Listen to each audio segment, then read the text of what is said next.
میرے والد نے جب اس لڑکی کو دیکھا تو کہنے لگے، اے لڑکی پیچھے ہٹو۔ وہ کہنے لگی کہ میری بات تو سن لیں۔ بڑی ممناتے ہوئے اس نے بات کا آغاز کیا تھا۔ میرا دل بڑے زور زور سے دھڑک رہا تھا کہ پتہ نہیں اب میرا باپ میرے ساتھ کیا کرے گا۔ میرے والد کہنے لگے کہ فاخر ادھر آؤ۔ جس انداز میں انہوں نے پکارا تھا سچ مچ میری ٹانگیں کانپنے لگی تھی۔ میں آہستہ آہستہ چلتے ہوئے انجش کے بالکل پیچھے جا کر کھڑا ہو گیا اور اس کی کمر پر انگلی گھسانے کی کوشش کرنے لگا۔ اس نے ایک دم پلٹ کر مجھے دیکھا۔ میں نے اپنے آئیبرو چڑھا کے اشارہ کیا کہ سنبھالو بات کو، لیکن اس کی شکل دیکھ کر مجھے لگ رہا تھا کہ میرے باپ کے سامنے وہ بھی گھبرا گئی ہے۔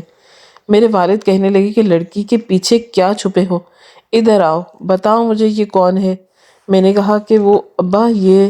اتنا کہنے کے بعد میری مزید کچھ بھی کہنے کی ہمت نہیں تھی۔ میری والدہ اور چھوٹی بہن بھی باہر آ چکی تھی۔ اس لڑکی کو دیکھ کر حیران تھی۔ وہ کہنے لگی کہ اصل میں انجش ہوں۔ وہ کہنے لگے کہ میں نے تم سے اب نہیں پوچھا، چپ چاپ کھڑی رہو۔ یہ کہنا تھا کہ وہ چپ چاپ کھڑی ہو گئی۔ کہنے لگے کہ فاخر ادھر آؤ، بتاؤ یہ کون ہے؟ میں نے کہا کہ ابا اس لڑکی نے میرے ساتھ زبردستی نکاح کیا ہے۔ میں سچ کہہ رہا ہوں، میرا کوئی قصور نہیں تھا۔ میں انکار کر رہا تھا لیکن یہ زبردستی۔ یہ کہتے ہوئے میں رونے لگا۔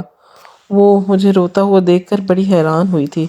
اس سے پہلے کہ میرے والد مجھے گریبان سے پکڑتے وہ لڑکی میرے آگے آ کے کھڑی ہو گئی۔ وہ کہنے لگی کہ انکل میری بات سنیں، میری ظالم پھپھو میری شادی ایک بڈھے سے کرنا چاہ رہی تھی، اس لیے مجبوراً فاخر کو میرے ساتھ دینا پڑا اور ہم لوگوں کا نکاح ہو گیا۔ اگر یہ نکاح نہ ہوتا تو وہ بڈھا آج رات کو میرے ساتھ۔ یہ کہتے ہوئے وہ رونے لگی۔ میرے والد چپ ہو گئے تھے۔ وہ کہنے لگی کہ میں بہت غریب اور مظلوم لڑکی ہوں۔ پھر اپنے چہرے کی طرف اشارہ کرتے ہوئے کہنے لگی کہ یہ 5 انگلیوں کا نشان نظر آ رہا ہے آپ کو؟ یہ میرے والد نے کوئی جواب نہیں دیا۔ کہنے لگے کہ لیکن میری پھپھو نے مارا ہے۔ میرے والد کو کہنے لگی کہ یہ تو شاپنگ کرنے گیا تھا، تمہارے گھر کیسے پہنچ گیا؟ کہنے لگی کہ یہ میرے گھر نہیں پہنچا، یہ تو شاپنگ کر رہا تھا۔ میں گھر سے بھاگ کر شاپنگ مال میں چھپنے کی جگہ تلاش کر رہی تھی کیونکہ وہ بڈھا مجھے ڈھونڈ رہا تھا۔ اصل میں میرا پھپھا بہت ظالم ہے، نشئی ہے، شرابی ہے۔ وہ مجھے جوئے میں ہار گیا تھا، اس لیے میری پھپھو نے اس بڈھے سے میری شادی کر رہی تھی۔ پتہ نہیں اس لڑکی کو اتنی بڑی بڑی کہانیاں کہاں سے بنانی آئی تھی۔ سچ کہہ رہی تھی یا جھوٹ بول رہی تھی؟ بہرحال میرے والد اس کی باتوں میں آنے لگے تھے۔ یہ کہہ کر وہ پھر سے رونے لگی، پھر دوپٹہ پکڑ کر اپنا ناک صاف کرنے لگی۔ میری والد کی ماتھے پر بل پڑے تھے۔ کہنے لگے کہ آگے کیا ہوا؟ وہ کہنے لگی کہ بتاتی ہوں۔ پھر کہنے لگی کہ صبح سے مجھے فلو ہو گیا ہے، ساری رات میری رو رو کے گزری ہے۔ ہاں تو میں کیا کہہ رہی تھی انکل؟ اس کی بات سن کر میرے والد کہنے لگے تھے شاپنگ مال میں تھی۔ کہنے لگی کہ ہاں یہ میں اپنی شرٹیں خرید رہا تھا، شاپنگ کر رہا تھا، جب میں بھاگتی ہوئی آئی اور اتفاقاً میں اس سے ٹکرا گئی، اور جیسے ہی میں اس سے ٹکرائی وہ بڈھا گنڈوں کے ساتھ اسی جگہ پر پہنچ گیا اور میں فاخر کے پیچھے چھپ گئی۔ میں نے کہا کہ پلیز مجھے اس سے بچا لو ورنہ یہ لوگ میری زندگی برباد کر دیں گے۔ پھر فاخر نے دبنگ اسٹائل سے سلمان خان کی طرح ان تینوں کو بہت مار مار کر ان کا کچومر بنا دیا۔ یہ سب سن کر مجھے اس لڑکی پر حیرت ہو رہی تھی۔ میں نے آج تک کبھی ایک مکھی تک نہیں ماری اور میرا باپ یہ بات اچھے طریقے سے جانتا تھا۔ میں نے اسے کوہنی ماری اور اسے کہا کہ اوور ایکٹنگ ذرا کم کرو۔ کہنے لگی کہ اس کے ساتھ اور بھی بہت سے نوجوان تھے، ساتھ مل گئے تھے، سب نے ان کو بہت مارا۔ میرے والد کہنے لگے کہ جب ان کو اتنا مارا تھا تو پھر تم نے اس سے نکاح کیوں کیا؟ کہنے لگی کہ وہی تو آپ کو بتانے والی ہوں کہ آگے کیا ہوا۔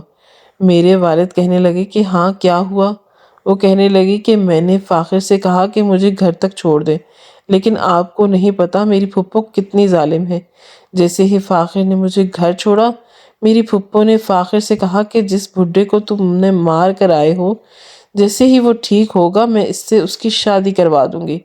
لیکن فاخر نے عامر خان کی طرح گجنی والے اسٹائل سے میری پھپھو کو دھمکی دے کہ اگر اس لڑکی کی شادی اس کے ساتھ ہوئی یا کوئی زیادتی ہوئی تو میں چھوڑوں گا نہیں۔ وہ کہنے لگی کہ اگر تمہیں اتنا ہی خیال ہے اور اتنے ہی غیرت مند ہو تو تم کر لو اس سے نکاح۔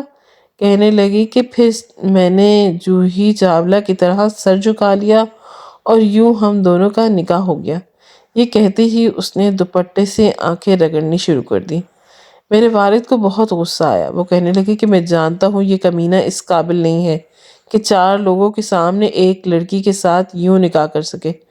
تم دونوں جھوٹ بول رہے ہو۔ مجھے پہلے ہی پتا تھا کہ جس طرح کی وہ اوور ایکٹنگ کر رہی تھی میرے باپ کو یہ سارا ڈرامہ ہی لگنا تھا۔ دل ہی دل میں نے اسے گالیاں بک رہا تھا کہ میرے سارا بنا بنایا پلان اس نے چوپٹ کر دیا۔ کہنے لگی کہ نکاح ہوا ہے ہمارا، میں آپ کو ابھی پرچی دکھا دیتی ہوں۔ اس نے اپنے پرس سے پرچی نکالی جو کہ وکیل نے دی تھی کہ چند روز بعد اپنا نکاح نامہ لے جائے۔ وہ اب میرے باپ کو دکھا رہی تھی۔ بڑے مطمئن انداز سے کہنے لگی کہ ابھی کورٹ سے نکاح کر کے آئے ہیں۔ کمبخت نے خود ہی یہ ثابت کر دیا تھا کہ پچھلی ساری کہانی جھوٹی ہے۔ میرے والد نے پرچی دیکھی اور کہنے لگی کہ تم تو کہہ رہی تھی کہ تمہاری پھپھو نے تمہارا نکاح کرایا ہے۔ پھر شاید اسے یاد آیا تو کہنے لگی کہ ہاں پھپھو نہیں تو کروایا ہے لیکن کورٹ لے جا کے کروایا تھا۔ اصل میں مولانا صاحب تیار نہیں تھے نہ نکاح کرنے کے لیے، اس لیے پتہ نہیں کیا کیا کہانیاں سنا رہی تھی۔ بہرحال میرے والد کہنے لگے کہ میں کل خود جا کر وکیل سے پوچھ کر آؤں گا۔ پھر مجھے کہنے لگے کہ تم ذرا میرے کمرے میں آؤ، تمہاری ہمت کیسے ہوئی اتنا بڑا قدم اٹھانے کی؟ میں نے کہا کہ بھئی اس نے زبردستی کی تھی میرے ساتھ، میں ایسے ہمت کر ہی نہیں سکتا۔ آپ جانتے تو ہے نا میں کتنا ڈرپوک ہوں۔ یہ میرے سامنے رونے لگی تو مجھے ترس آ گیا تھا اور کچھ نہیں، میرا خلق خشک ہونے لگا۔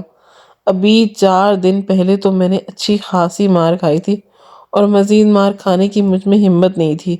وہ لڑکی پھر میرے سامنے آ کے کھڑی ہو گئی، کہنے لگی کہ انکل کیوں بیچارے کو پریشان کر رہے ہیں؟ شکل تو دیکھیں اس کی، کیسے اس کا رنگ اڑا ہوا ہے، کتنا معصوم سا بچہ ہے آپ کا، ترس کھائیں اس کے اوپر۔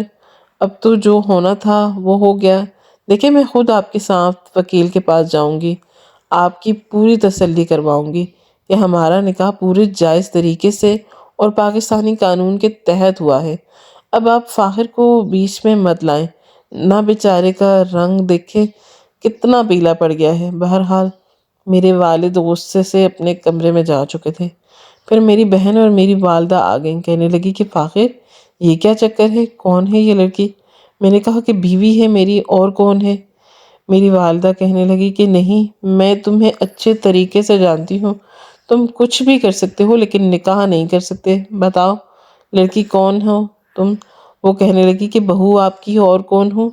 اچھا آنٹی دیکھیں باتیں بعد میں ہوں گی، پہلے مجھے یہ بتائیں کہ ہمارا کمرہ کون سا ہے؟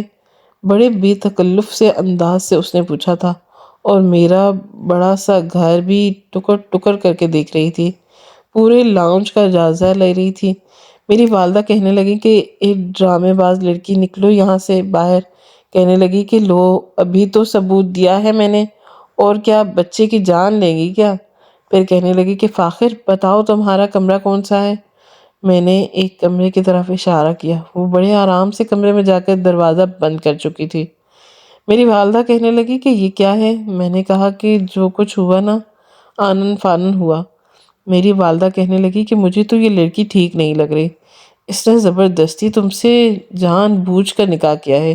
دیکھو دنیا دھوکے بازوں سے بھری پڑی ہے، اس نے دیکھا کہ لڑکا شریف ہے اس لیے اس نے تمہیں اپنے جال میں پھنسا دیا، دیکھ نہیں رہے تمہارے ابا کی بولتی بند کروا دی، اور ارے وہ تو 10 بندوں کے سامنے بھی چپ نہیں رہتے، اور اب دیکھا کیسے چپ چاپ کمرے میں چلے گئے۔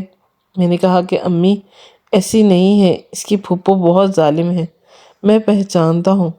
میری ماں کہنے لگی کہ تم 10 منٹ میں کیسے اس کو جان گئے؟ ابھی تو تمہیں شاپنگ مال کے اندر ملی تھی، گھنٹہ بھی نہیں گزرا تھا اور تمہیں پتہ بھی چل گیا کہ یہ لڑکی شریف ہے۔ میں نے کہا کہ رو رہی تھی بیچاری، اور واقعی ہی اس کی پھپھو بہت ظالم ہے، آپ کو نہیں پتا، بہت مارتی ہیں، بڈھے کے ساتھ اس کی شادی کر رہی تھی۔ اب مجھ میں اتنی انسانیت تو زندہ ہے۔ میری والدہ پریشان تھی۔ جیسے میں اپنے کمرے میں جانے لگا انہوں نے میرا ہاتھ پکڑ لیا، کہنے لگی کہ جب تک ہمیں یہ پکا نہیں پتا چل جاتا کہ تم نے اس سے نکاح کیا ہے تم نہیں اس کے کمرے میں جاؤ گے۔ میں نے کہا کہ میں اپنے کمرے میں جا رہا ہوں، آپ ایسا کریں اس لڑکی کو گیسٹ روم میں رکھ لیں، مجھے کوئی اعتراض نہیں ہے۔ میری والدہ مجھ سے پہلے ایک کمرے میں گئی تھی، کہنے لگی کہ لڑکی جب تک کہ عدالت سے پتہ نہیں چل جاتا کہ تم میرے بیٹے کے نکاح میں ہو تم الگ کمرے میں سوگی۔ کہنے لگی کہ نو پرابلم، بتائیے کہاں سونا ہے۔ وہ بڑے آرام سے کمرے سے باہر نکل آئی۔ میری والدہ نے اسے گیسٹ روم میں بٹھا دیا اور میں اپنے کمرے میں آ گیا۔ اس وقت میں ذہنی طور پر بڑا پرسکون سا ہو چکا تھا کہ چلو اچھا ہوا، کم از کم میرے باپ کے سر سے اس گوار لڑکی کا بھوت تو اترا۔ لیکن میں نہیں جانتا تھا کہ میں کس آفت کی پڑیا کو اپنے گھر لے آیا ہوں۔ میں جب نیند پوری کر کے اٹھ کر کمرے سے باہر آیا تو وہ میرے پاس باپ کے پاس بیٹھی تھی، کیا کیا کہانیاں سنا رہی تھی۔ میرے باپ نے مجھے دیکھا تو ماتھے پر بل پڑ گئے، کہنے لگے کہ جی تو چاہ رہا ہے تمہارا سر پھاڑ دوں، لیکن تم نے انزش جیسی مظلوم لڑکی کی مدد کر کے میرا سر فخر سے اونچا کر دیا، اس لیے تمہیں صرف اس بچی کی وجہ سے معاف کر رہا ہوں۔ پھر میری والدہ سے کہنے لگے کہ تم سب رشتہ داروں کو پیغام دے دو کہ کل رات کو ولیمے کی رسم ہے۔ یہ سن کر میں نے حیرت سے آنکھیں پھاڑی تھی، انزش کی طرف دیکھا تھا، وہ مسکرا رہی تھی، کہنے لگی کہ ابا جی میرے پاس تو ولیمے پہ پہننے کا جوڑا ہی نہیں ہے، میں کیا پہنوں گی۔ وہ کہنے لگی کہ بے فکر رہو، تم اپنی ماں کے ساتھ جا کے ولیمے کا جوڑا اور اپنی پسند کی چیزیں لے آنا۔ یہ سن کر تو جیسے ان کے دل کی مراد پوری ہو گئی۔ میں نے کہا ابو ولیمے کے لیے پینٹ کوٹ تو میرا بھی نہیں بنا۔ کہنے لگے کہ تم میری وہی شیروانی پہنو گے، اور لڑکوں کی تیاری اتنی خاص نہیں ہوتی، تمہیں کس نے دیکھنا ہے۔ میں تو اپنے باپ کے بدلے ہوئے تیور دیکھ کر حیران تھا۔ ابھی چند گھنٹے ہوئے تھے کہ انزش کو آئے ہوئے اور میرے باپ کو وہ اچھی بھی لگنے لگی۔ میرے والد میری والدہ سے کہنے لگے پارلر والی سے بات کر لو، بہت اچھا سا میک اپ ہونا ہو میری بیٹی کا۔ وہ تو یوں بات کر رہے تھے کہ جیسے وہ ان کی سگی اولاد ہو اور میں سوتیلی۔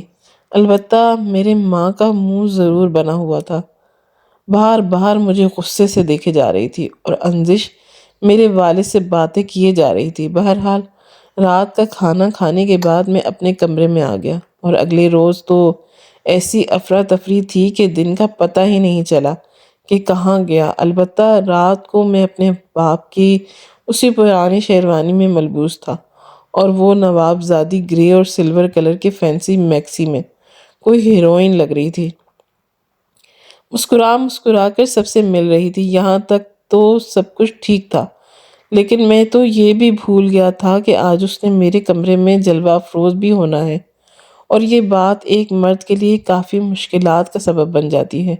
ایک تو لڑکی خوبصورت، اوپر سے نکاح کا رشتہ، تیسرا ایک کمرے میں رہنا۔ آپ سمجھ تو سکتے ہیں نا کہ ایک مرد کے ہوتے ہوئے میری کیا سچویشن ہو سکتی تھی۔ جیسے ہی ولیمے کا فنکشن ختم ہوا وہ میرے کمرے میں آ کر بیٹھ چکی تھی۔ اب میں یہ سوچ رہا تھا کہ کیا کروں، کمرے میں کیسے جاؤں، میں کون سا اس کے ساتھ سچ مچ کی شادی شدہ زندگی گزارنے والا تھا۔ مجھے تو صرف زلیخا سے جان چھڑوانی تھی اور وہ میری چھوٹ چکی تھی۔ میں کمرے سے باہر جانے سے کترا رہا تھا، لیکن پھر بھی میں جانتا تھا کہ جانا تو پڑے گا۔ میری والدہ نے مجھے کہا کہ چلو جاؤ اپنے کمرے میں۔ میں جیسے ہی اپنے کمرے میں آیا وہ پوری میکسی بیڈ پر بچھا کر بیٹھی تھی، مجھے دیکھتے ہوئے مسکرانے لگی۔ میں نے دروازہ بند کیا، کہنے لگی کہ کیسی لگ رہی ہوں میں نے کہا کہ مجھے نہیں پتا، میں نظریں چرا رہا تھا کیونکہ وہ ضرورت سے زیادہ ہی اچھی لگ رہی تھی۔ کہنے لگی کہ یہ کیا بات ہوئی، سب نے میری تعریف کی ہے، تمہارا منہ ٹوٹ جائے گا جو 2 لفظ تعریف کے میرے لیے بول دو گے۔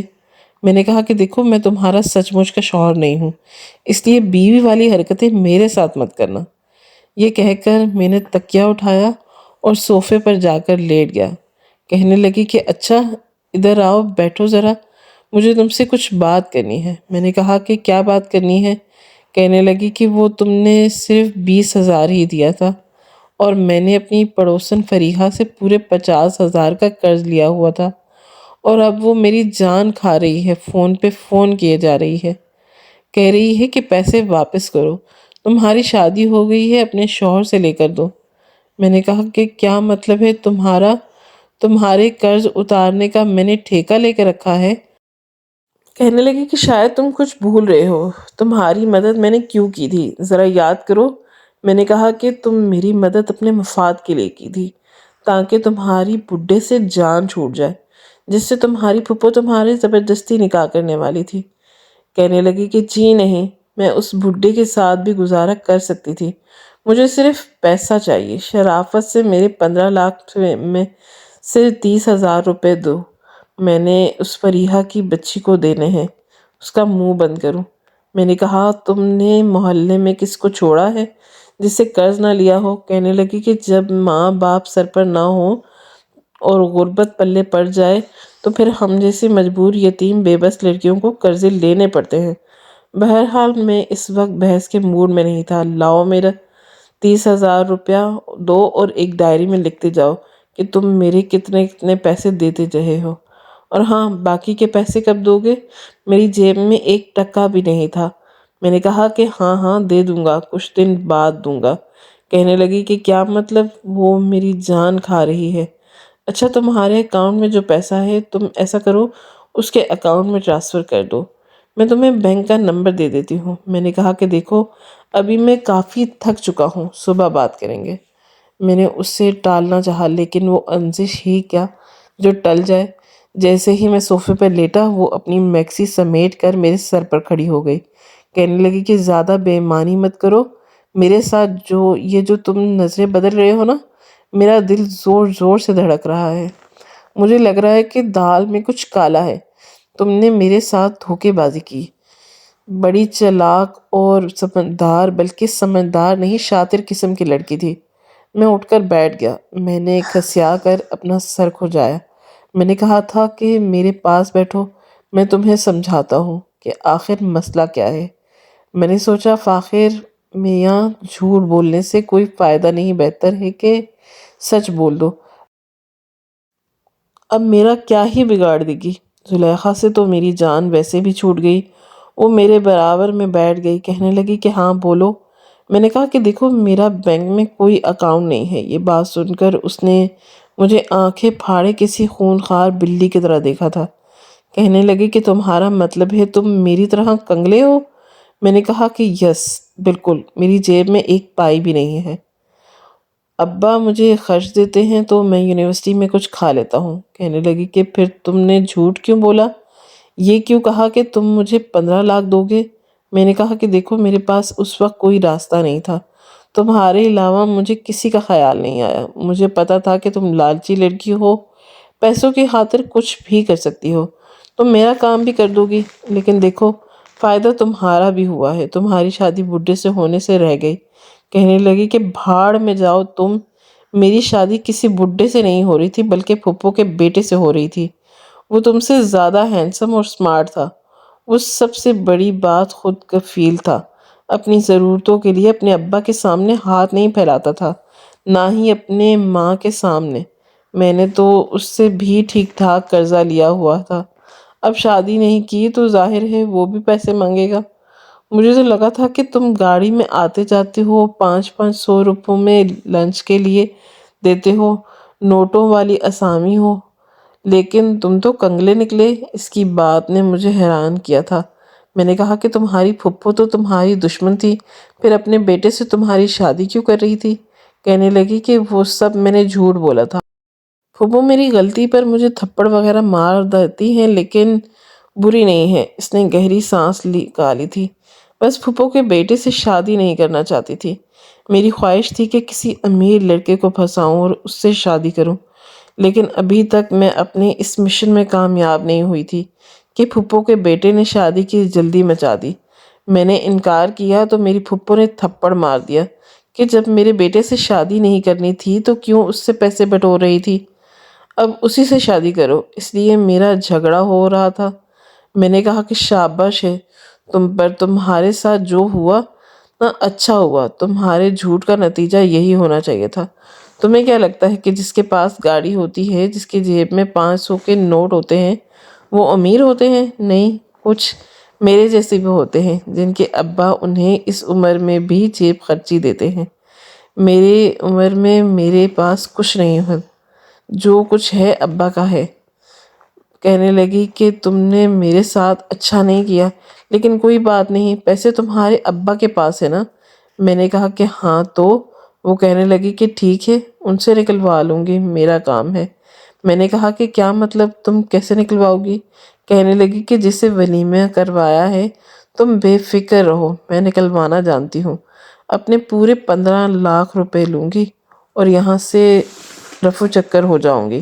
میں نے کہا کہ اچھا ٹھیک ہے، تمہیں جو کرنا ہے، فی الحال میرے صوفے سے اٹھو اور مجھے سونے دو۔ کہنے لگی کہ ٹھیک ہے۔ وہ فوراً سے صوفے سے اٹھی اور الماری سے نئے کپڑے نکالے اور پہن کر آرام سے بیڈ پر پھیل کر سو گئی۔ لیکن صبح میرے اٹھنے سے پہلے ہی اٹھ گئی تھی۔ کمرے میں کوئی بھی نہیں تھا۔ جب میں تیار ہو کر باہر آیا تو حیران تھا۔ بڑے مزے سے میری والدہ کے ساتھ ٹیبل پر ناشتہ لگا رہی تھی، اور اس بار میری والدہ کا موڈ بھی کافی اچھا تھا۔ کہنے لگی کہ بہو بہت اچھی ہے، صبح صبح اٹھ کر میرے ساتھ کام پہ لگ گئی ہے۔ میں نے کہا تھا کہ 2-4 دن آرام کر لو، لیکن کہنے لگی کہ نہیں، یہ میرا اپنا ہی گھر ہے۔ میری ماں بھی راضی ہو چکی تھی۔ میرے والد مجھے اپنے ساتھ فیکٹری لے جانے لگے۔ تعلیمی سلسلہ تو جیسے ختم ہو کے رہ گیا تھا۔ میں نے نوٹ کیا تھا کہ زیادہ تر وقت وہ میرے والدین کے ساتھ گزارتی تھی۔ ظاہر ہے جانتی تھی کہ پیسہ انہی سے مل سکتا ہے۔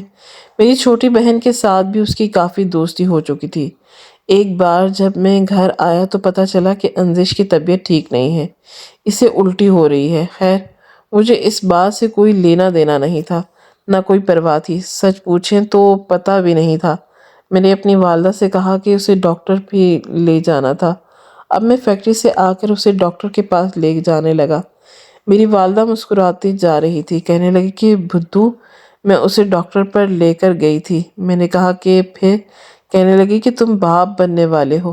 میں اس وقت پانی کا گلاس اپنی بہن کے ہاتھ سے پکڑ کر منہ کو لگا چکا تھا، لیکن خبر کچھ ایسی تھی کہ مجھے بری طرح سے اچھو لگا تھا۔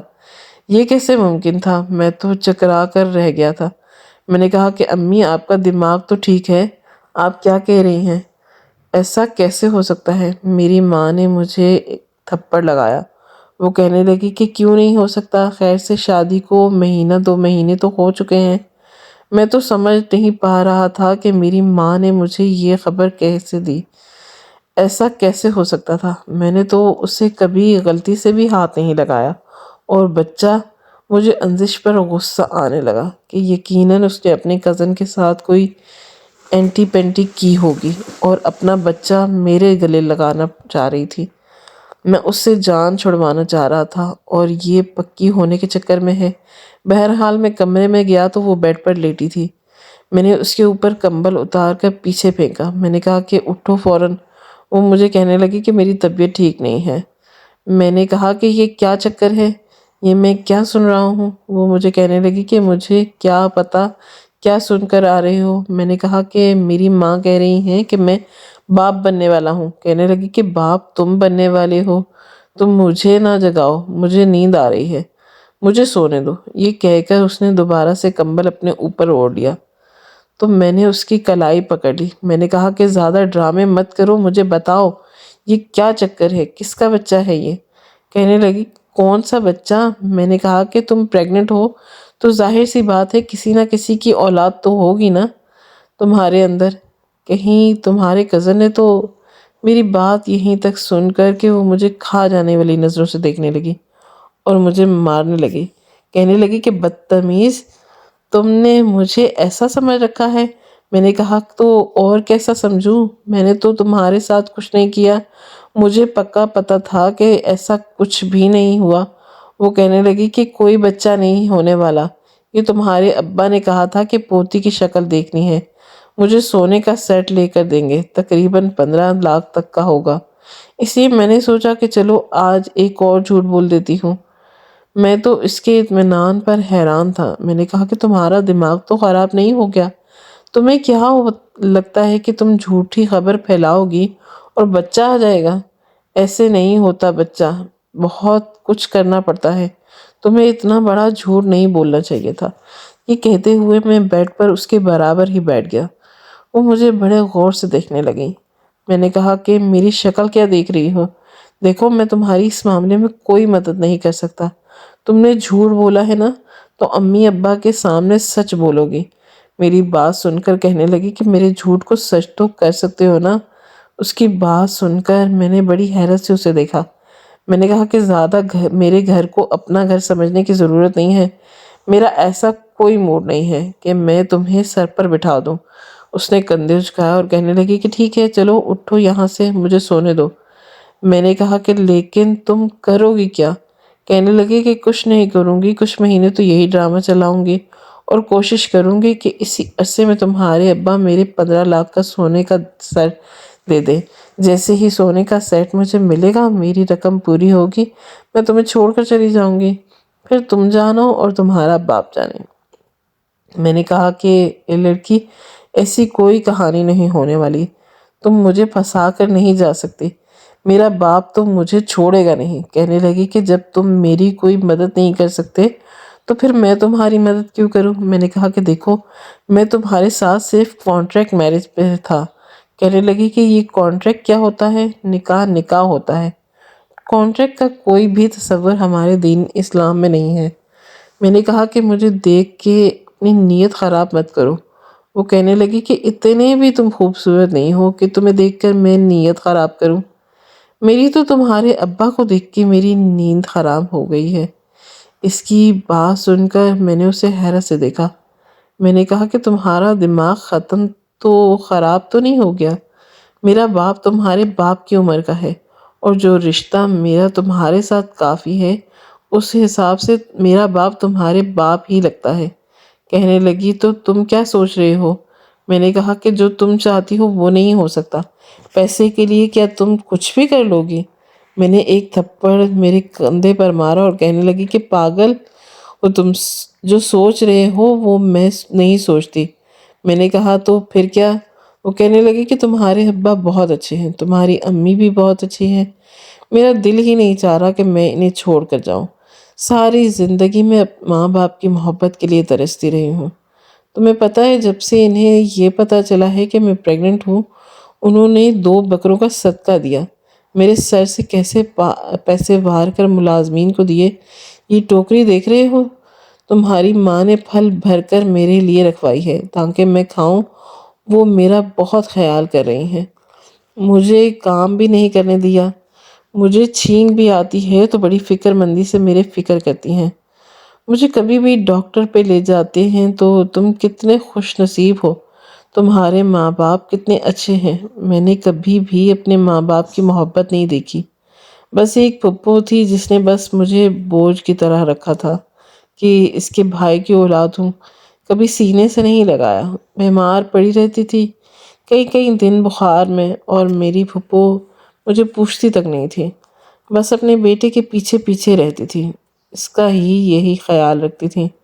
سردی میں ایک پھٹی ہوئی رضائی میں مجھے ملتی تھی جس سے سردی بھی ٹھیک سے ختم نہیں ہوتی تھی، اور میں پوری رات سردی سے کانپ کر گزارتی تھی۔ وہ بھی زمین پر سوتی تھی اور پھپھو اپنے بیٹے کو لے کر چارپائی پر سوتی تھی۔ یہ کہتے ہوئے اس کی آنکھوں سے آنسو نکلے۔ کہنے لگی کہ ماں باپ بہت بڑی نعمت ہوتے ہیں فاخر، ہماری پرواہ کرتے ہیں، ہمیں بیمار دیکھ کر ان کی جان پر بن جاتی ہے، چاہتے ہیں کہ ہمیں کوئی بھی نقصان نہ پہنچے، ہم کسی بڑے عیب میں مبتلا نہ ہو جائیں، اس لیے تھوڑی سختی بھی کر لیتے ہیں، لیکن اس میں ہمارا ہی فائدہ ہوتا ہے۔ تم بہت خوش نصیب ہو۔ پھر کہنے لگی کہ مجھے پیسوں کی لالچ نہیں ہے، بس یہاں سے جانا نہیں چاہتی، جاؤں گی تو اسی پھپھو ہی کی منحوس شکل دیکھنی پڑے گی اور اس کا بیٹا مجھ سے شادی کر لے گا، کیونکہ جب میں نے دیکھا کہ پھپھو مجھے توجہ نہیں دیتی، سب کچھ اپنے بیٹے کے ساتھ ہی کرتی رہتی ہیں، تو میں نے اس کے بیٹے کو اپنے پیار کے جال میں پھنسا لیا۔ لیکن ماں باپ کی کمی تو ابھی بھی میرے اندر موجود ہے، مجھے تم سے کوئی غرض نہیں ہے، اور اب تو تمہارے پیسوں سے بھی نہیں ہے، البتہ تمہارے ماں باپ سے ہے۔ میں انہیں نہیں چھوڑنا چاہتی، ان کی محبت کو کھونا نہیں چاہتی۔ پہلی بار میں نے اسے یوں روتے ہوئے دیکھا تھا۔ وہ بار بار آنسو صاف کر رہی تھی۔ میں نے کہا کہ تم جھوٹ تو نہیں بول رہی، کوئی ڈرامہ تو نہیں کر رہی؟ کہنے لگی کہ تمہیں ڈرامہ لگتا ہے تو ٹھیک ہے، میں جھوٹی ہوں، لیکن ماں باپ کی محبت کے لیے جھوٹ نہیں بول سکتی۔ میں نے کہا کہ ٹھیک ہے، میری زندگی میں بھی کوئی اور لڑکی نہیں ہے، شادی تو کسی نہ کسی سے کرنی ہی تھی، اب تم سے ہو گئی ہے نا تو۔ یہ کہہ کر میں چپ ہو گیا۔ کہنے لگی کہ آگے بولو نا۔ تو کیا؟ میں نے کہا کہ اگر تم واقعی میرے ماں باپ کے ساتھ خوش ہو اور تمہیں ان کی محبت اچھی لگتی ہے تو پھر میں بھی تمہارے ساتھ زندگی گزار لیتا ہوں، لیکن ایک شرط پر۔ وہ کہنے لگی کہ وہ کیا؟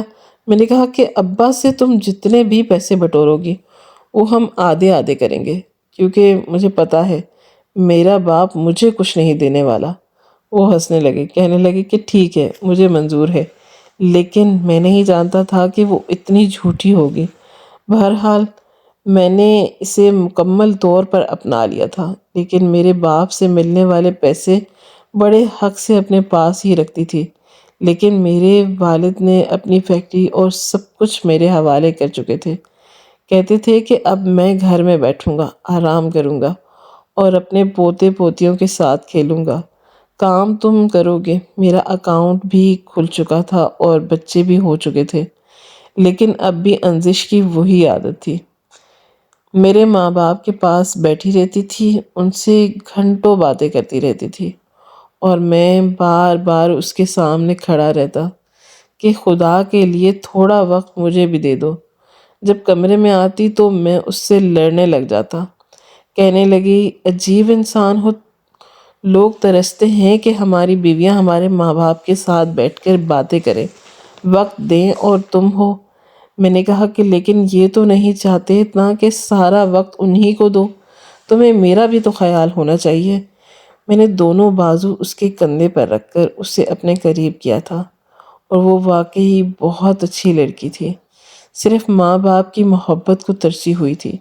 جب اسے وہ ملی تو وہ سب کچھ بھول گئی، اور مجھے کل تک جو یہ لگتا تھا کہ میرے ماں باپ کی مجھ پر زیادہ توجہ اور پیار میرے لیے عذاب بن گیا ہے، وہ شاید غلط تھا، وہ ان کی فکر مندی تھی۔ اب میرے باپ کے جوتے مجھے اس وقت ٹھیک ہی لگ رہے تھے۔ اگر وہ اس وقت مجھے اس طرح سے نہ مارتے تو یقیناً میں برے فعل میں مبتلا ہو جاتا، شرابی بن جاتا، بد کردار ہو جاتا۔ کبھی باپ سے پڑنے والے جوتے بہت سود مند ثابت ہوتے ہیں، لیکن ہم اپنی کم عمری میں اپنے جذباتی پن میں بڑے مزے سے یہ کہہ دیتے ہیں کہ ہمارے ماں باپ ظالم ہیں، انہوں نے ہمیں دیا ہی کیا ہے۔ یہ بھول جاتے ہیں کہ ان کی دی ہوئی مار بھی ہمارے کردار کو نکھار دیتی ہے۔ اس لیے اپنے ماں باپ سے بھی کبھی بدگمان نہ ہو، کیونکہ جب ہم بیمار پڑتے ہیں تو ماں باپ کے چہروں کی رونق ختم ہو جاتی ہے۔ فکر مندی سے وہ پوری رات ہماری ذمہ داری میں گزار دیتے ہیں۔ اس کا احساس مجھے اس وقت ہوا جب میرا بیٹا بیمار ہوا۔ میری اور انزش کی جان نکل جاتی تھی، پوری رات وہ آنسو بہاتی رہتی تھی، ساتھ ساتھ میرے بیٹے کو گود میں لے کر اسے پیار کرتی رہتی تھی، کہتی یہ کب ٹھیک ہوگا۔ مجھے بہت فکر ہوتی ہے اس کی، اسے دیکھ کر مجھے اپنی والدہ کا خیال آنے لگتا، وہ بھی میرا ایسا ہی خیال رکھتی تھی۔ میرے ماں باپ بننے کے بعد انسان کا احساس ہوتا ہے کہ ماں باپ اس کے لیے کتنا قیمتی احساس ہے۔ اس سے پہلے کہ یہ نعمت ہم سے چھین جائے ہمیں اس کی قدر ہونی چاہیے، اس کے مارے ہوئے تھپڑ کو اپنی انا کا مسئلہ نہیں بنانا چاہیے۔ آپ لوگوں کا کیا خیال ہے؟ کامنٹ باکس میں ضرور بتائیے گا۔